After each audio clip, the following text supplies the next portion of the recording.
Павлодарда орыс бильярдынан халықаралық турнир мәресіне жетті. Тәуелсіздік күніне орайластырылған 4 күндік додада Ресей, Украина, Беларусь, Қырғызстан және Өзбекстанның 60-тан астам спортшысы бақ сынасты. Қатысушылар арасында Александр Паламарь, Евгений Курта, Сағынбек Қаныбеков сынды әлемге танымал тас-таяқ шеберлері бар.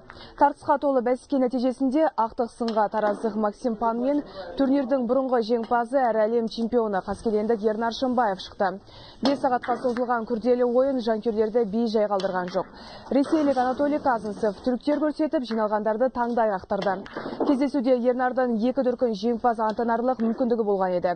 Алайда 3-ші партиядан кейін тараздық шебер өз мықтылығын көрсетті. Турнир биыл 5-ші мәрте ұйымдастырылып отыр.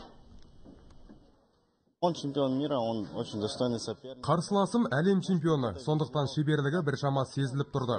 Дегенмен жеңісті бар күш-жігеріммен алып шықтым. Көлемді жарыста топ жарғаныма қуаныштымын. География расширяется с каждым турниром. Турнирдің ауқымы кеңейіп, дәрежелі қатысушылардың қатары көбейе түсті. Бастапқыда 1-2 чемпиондар жылт етсе, бүгін міне 5 бірдей әлем чемпионын қабылдап отырмыз.